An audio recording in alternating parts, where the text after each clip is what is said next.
setiap minggu ketiga ada kajian tafsir Al-Quran. Jadi tetap materinya adalah tentang kajian yang biasa dijalankan setiap ahad ketiga di Masjid Al-Barakah ini. Itu masih membahas tentang surat Ad-Duha. Pada 2 pekan yang lalu kita bahas surat Ad-Duha baru sampai ayat 5 ya. Sementara surat Ad-Duha 11 ayat, masih banyak yang belum dibahasnya ya. Untuk lebih menambah keberkahan kita dalam taklim kali ini, kita awali dulu dengan membaca surat Ad-Duha. Sama-sama kita baca. A'udzu billahi minasy syaithanir rajim. Bismillahirrahmanirrahim. Wadduha wal-laili idza saja.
Bismillahirrahmanirrahim. Alam yajidka yatiman fa'awa.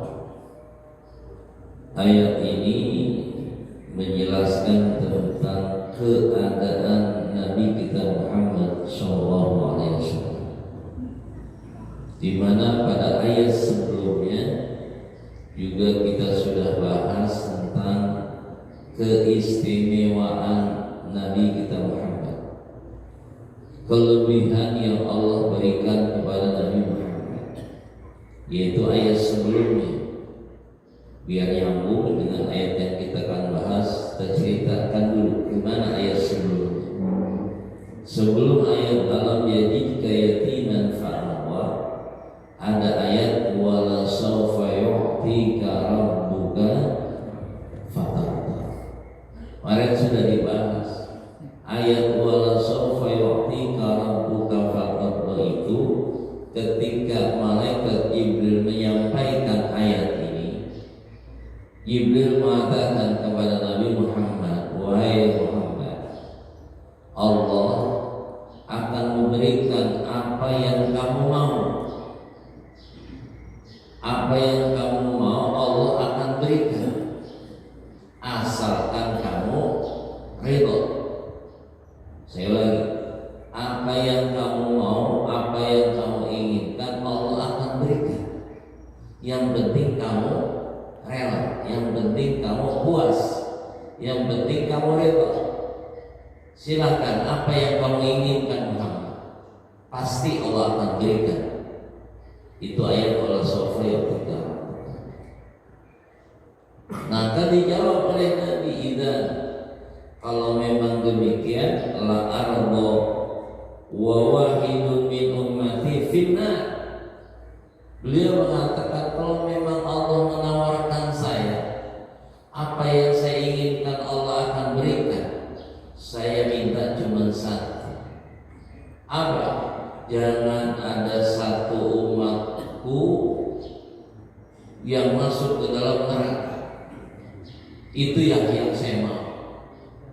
Itu yang saya inginkan. Tidak ada satu orang pun dari umatku yang ada di neraka.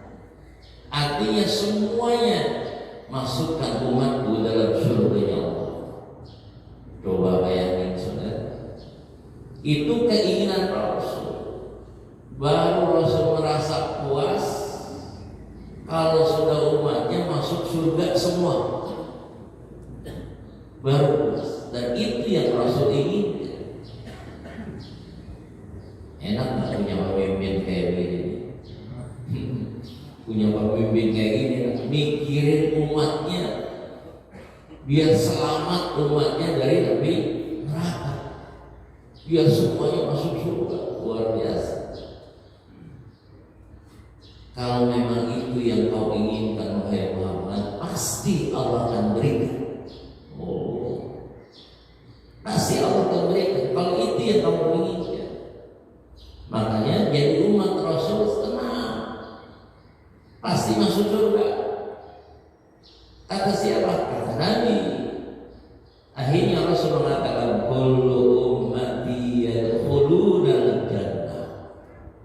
Seluruh umatku akan masuk surga. Amin. Kita umatnya bukan. Kita umatnya bukan. Umatnya. Emang Nabi kita Nabi Muhammad, ya umatnya kita. Nah, ada jaminan dari Nabi, seluruh umatku akan masuk surga. Tapi belum sampai situ hadisnya, nggak sampai di situ. Ada lanjutannya kata Nabi, illa man aba, kecuali ada yang nggak mau masuk surga. Rasul sudah katakan seluruh umatku masuk surga, tapi ada yang nggak mau umatnya yang masuk surga. Emang yang disebut umat Nabi siapa? Umat Nabi itu dari orang yang dari mulai hidupnya di zaman Rasul sampai hari kiamat, itu semuanya umat Rasul. Yang iman, yang kafir, semuanya umat Nabi. Karena setelah Nabi Muhammad tidak lagi ada Nabi, maka semuanya digolongkan umat Nabi Muhammad. Nah, kata Nabi, cuma ada umatku yang tidak mau masuk surga. Sampai sahabat bertanya, kila wa man ya'bala ya Rasulullah, emangnya siapa sih yang gak mau masuk surga? Rasul cuma jawab singkat. Man ata'ani dakhala jannah wa man asani faqad aba. Yang taat, yang nurut, yang patuh kepada ajaranku, dialah yang akan masuk surga. Terus sebaliknya, wa man asani faqad aba. Yang menentang aku, yang tidak mau mengikuti aturan aku, yang maksiat kepadaku, itu sebenarnya orang yang tidak mau masuk surga. Sebetulnya sudah ada jaminan di masuk surga, cuman ada yang nggak mau. Yang nggak mau itulah yang nggak mau menuruti peraturan Rasulullah SAW. Hadirin yang muliakan Allah, kembali kepada ayat. Jadi itulah hebatnya Nabi terhadap umatnya. Itulah sayang dan cintanya Rasul kepada umatnya, memikirkan jangan sampai ada umatnya yang masuk neraka. Semuanya masukkan ke dalam surganya Allah Subhanahu wa Ta'ala. Itu ayat yang kemarin. Wa sawfa yu'tika rabbuka fatarda. Nah, hadirin yang dimuliakan Allah Subhanahu wa Ta'ala, padahal Nabi kita Muhammad Sallallahu Alaihi Wasallam sebelum mendapatkan keistimewaan seperti itu, sebelum mendapatkan derajat yang tinggi seperti itu, ditawarkan oleh Allah Subhanahu Wa Taala. Padahal keadaan Nabi sebelumnya adalah sebagai anak yatim. Alam yajidka yatiman fa'aw. Jadi kalau kata ilmu nahu, alamnya aknya sebut A-nya istifhamiyah, di mana kata ilmu nahu istifhamiyah itu ada dua, ada istifham taubih, ada istifham takriri, kalimat pertanyaan tapi tidak perlu jawaban. Kenapa? Karena istifham takriri ini adalah sebuah penetapan. Jadi sudah Allah memang tetapkan, cuma memakai kalimat pertanyaan. Alam yajidka, bukankah telah menemukan Rabbuka, yajidka, bukankah Allah telah menemukan kepada engkau Muhammad yatiman sebagai anak yatim. Artinya Allah menjadikan Rasul ini sebagai yatim, bahkan yatimnya Rasul sebelum lahir. Sebelum lahir sudah jadi anak yatim. Begitu lahir, ini udah yatim. Kenapa? Ayahnya wafat sebelum dilahirkannya Rasul, namanya Abdullah. Kemudian setelah dilahirkan Nabi, ini cerita keadaan Nabi. Ini cocok nih, ayat ini ceritakan ketika acara Maulid Nabi, karena memang cerita tentang Nabi gitu. Nah, setelah rahim diurus oleh ibunya, Ibunda Fatimah, cuman setelah umur 6 tahun ibundanya wafat. Ibunda Fatimah wafat, berarti umur 6 tahun Nabi sudah nggak punya ayah, nggak punya ibu. Kalau bahasa kita yatim, iya. Gimana coba keadaan? Baru umur 6 tahun sudah yatim piatu. Maka Pak Awa akhirnya diurus Rasul ini oleh kakeknya, namanya Abdul Muthalib. Cuman sampai 2 tahun saja, umur 8 tahun wafatlah Abdul Muthalib. Ibu nggak punya, ayah nggak punya, kakek nggak punya, umur 8 tahun. Itu keadaan Rasul. Akhirnya diurus lagi oleh pamannya, namanya Abu Thalib. Nah, yang lama ngurus Rasul yaitu pamannya Abu Thalib sampai dewasa, bahkan sampai menjadi nabi, sampai Nabi Muhammad menjadi Rasul. Terus dibimbing, diurus segala macam oleh pamannya Abu Thalib. Itu disebut Pak Awa. Allah mengurus Nabi Muhammad melalui ibunya, melalui kakeknya, melalui pamannya. Cara Allah melindungi Nabi Muhammad, cara Allah mendidik Nabi Muhammad melalui keluarganya, sehingga Nabi menjadi orang yang sukses atas pemeliharaan dari pamannya, yang mama pamannya. Makanya pamannya itu sangat amat cinta kepada Nabi Muhammad SAW. Diurus, bahkan sampai dilindungi, sampai dakwahnya Nabi pun dijaga oleh pamannya sendiri. Hadirin yang dimuliakan Allah, disebut alam yajidika yatiman fa'awa. Berawal Nabi ini hidup dalam keadaan yatim, namun nantinya akan menjadi manusia besar, manusia mulia, manusia yang sangat istimewa. Berawal dari kehidupan menjadi seorang anak yatim. Tidak sampai sebatas itu, bahkan Rasul dengan dijadikan, dan Allah katakan wa wajadaka dhalan fahada, wa wajadaka dhalan fahada. Ketika Rasul dalam keadaan lahir, itu umat dalam keadaan bola, dalam keadaan sesat. Kondisi Mekah ketika Rasul wafat, keadaannya sesat, tidak ada syariat. Jadi kalau dibaca tafsirnya, bola itu amma anta alaihi alam min syariat. Jadi nggak ada syariat, nggak ada ajaran. nggak ada pelaturan, sehingga saat itu orang-orang Mekah, kafir-kafir Mekah, musyrikin Mekah hidup bebas sebebas-bebasnya. Kenapa? Nggak ada syariat, nggak ada aturan, nggak ada ajaran. Disebut oleh kita dengan zaman jahiliyah, zaman kebodohan. Pahala akhirnya Allah beri petunjuk kepada Nabi Muhammad untuk membereskan orang-orang Mekah saat itu.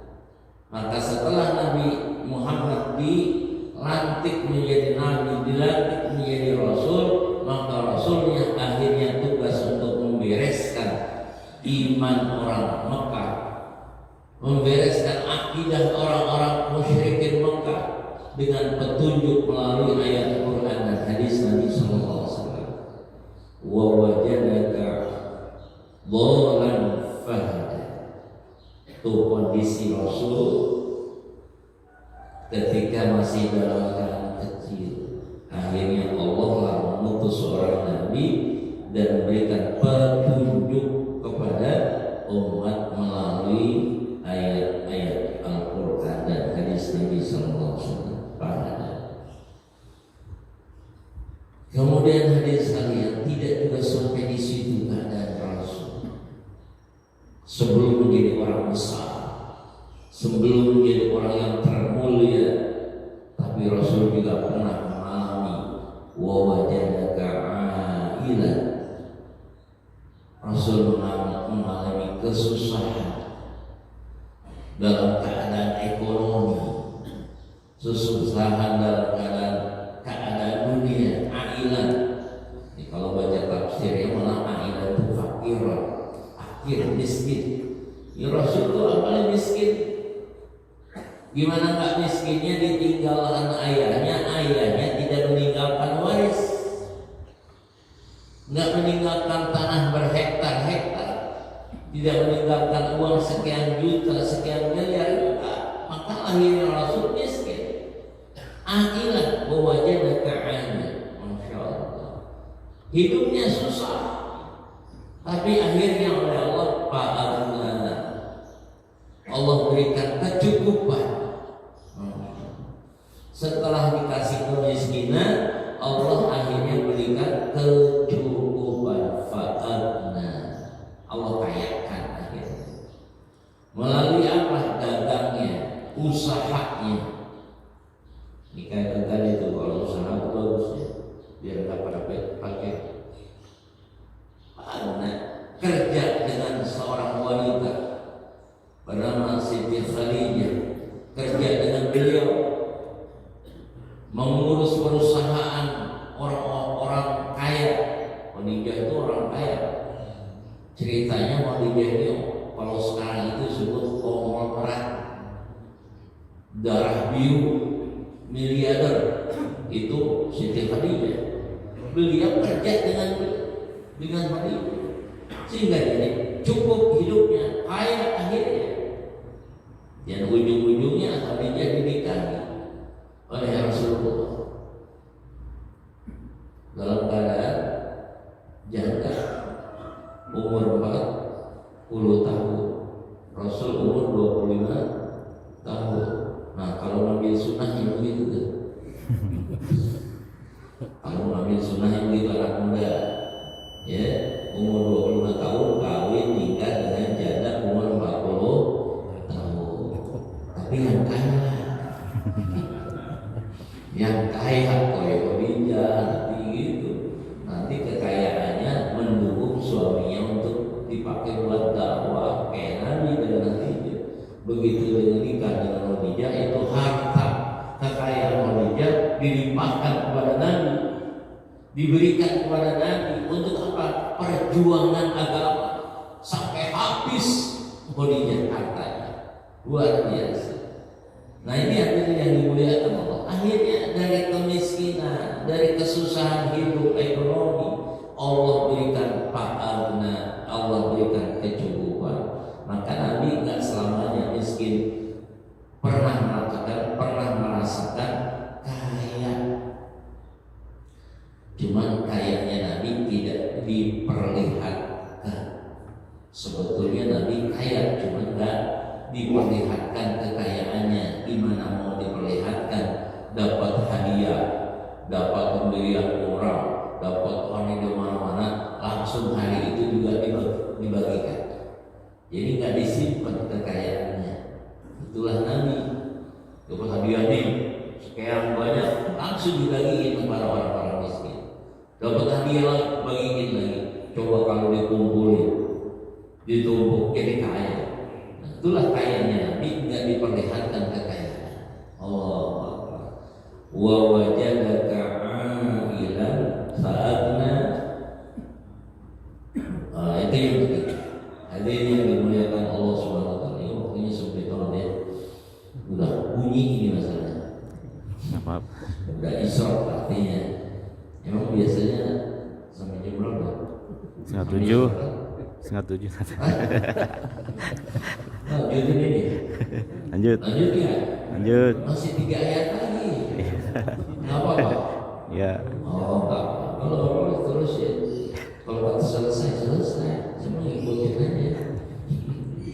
Hampir sekalian nih, intinya belum nih, endingnya belum nih.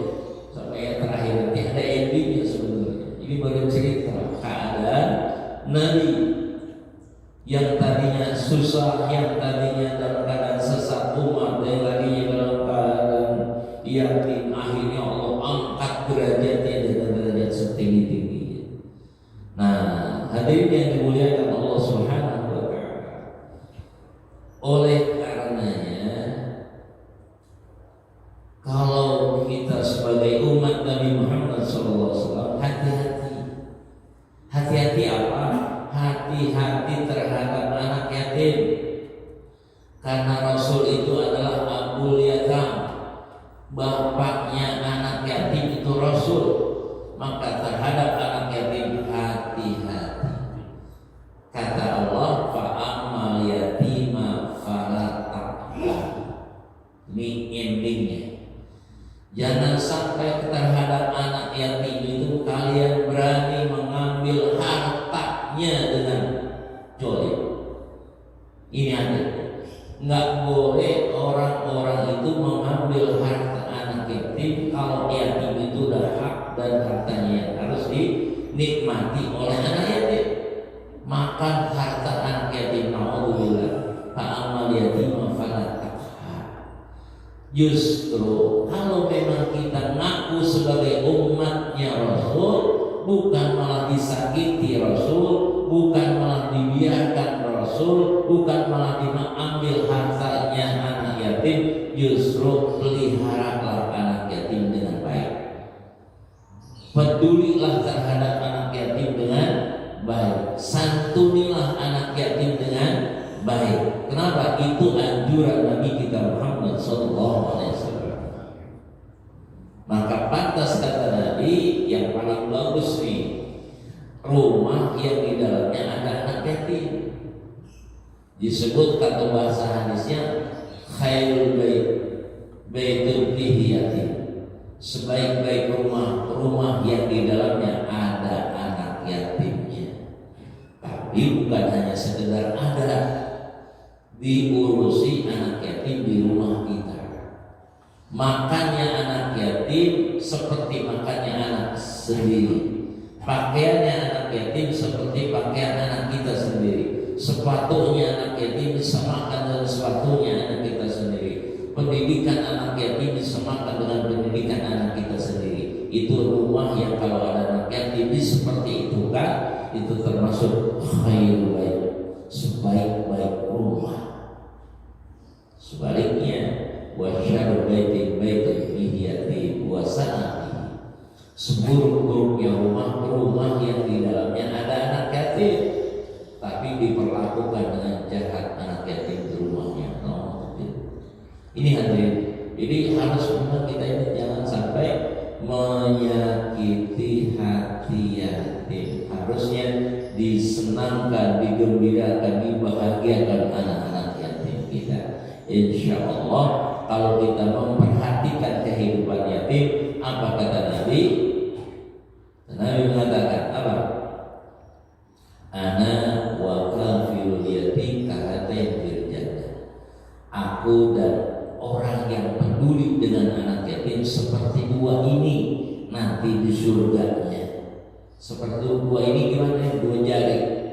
Ini jari tengah ibaratkan derajat Nabi di surga.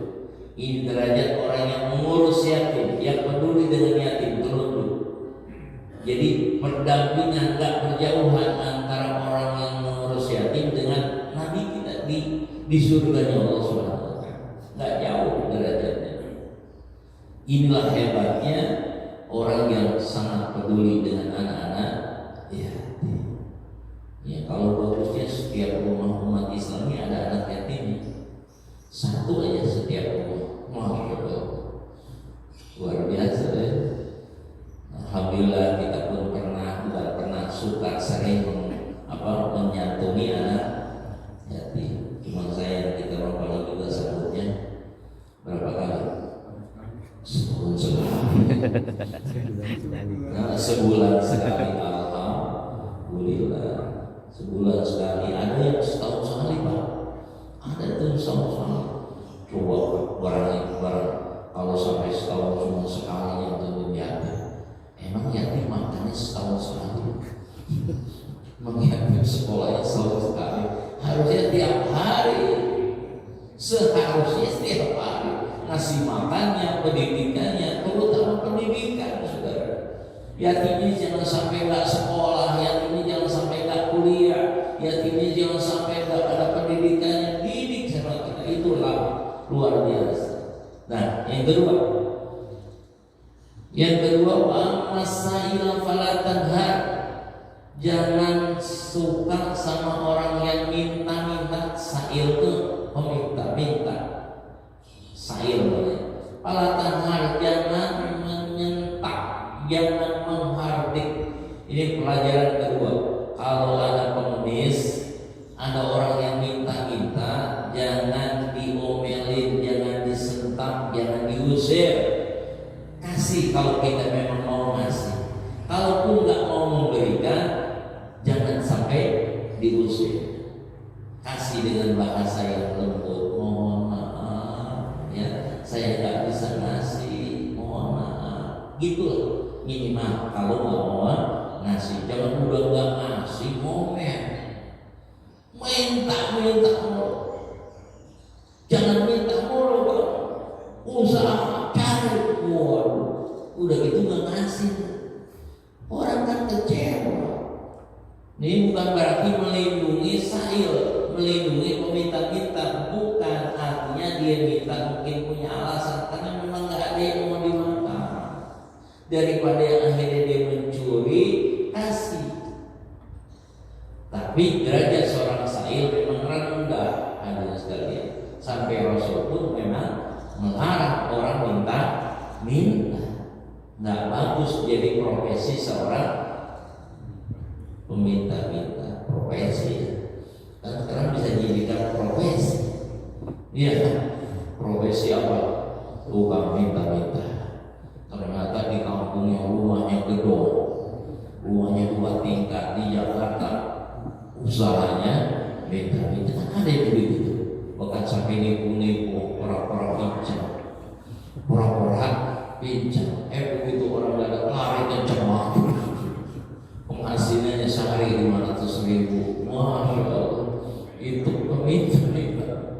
Yang begitu mah kalau ketahuan jangan dikasih. Kalau tahu, hadirin sekalian muliakan Allah. Tapi tetap wa masaila falatanhar. Jangan sama orang yang mengemis, suka menghardik, menolak atau sampai marah-marah. Kalau ngasih, kalau tidak cukup selesai. Nah, karena Allah kalau sudah banyak memberikan nikmat kepada kita, bagaimana nikmat Allah yang telah Allah berikan kepada kita? Boleh kita menceritakan kenikmatan yang Allah berikan kepada kita. Mana bolehnya? Wa amma bi ni'mati rabbika hadis. Adapun terhadap nikmat Allah, hadis, ceritakanlah. Menceritakan kenikmatan dari Allah itu boleh. Ini bahasanya disebut dengan istilah tahadus bin nikmah, menceritakan kenikmatan yang Allah berikan kita. Boleh. Alhamdulillah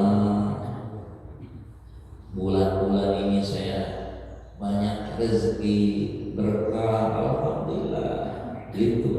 Nanti kan banyak orang tanya, kok hebat banget kamu, kelihatannya nih enak, hidup tenang, senang, bahagia, kayaknya punya duit banyak terus.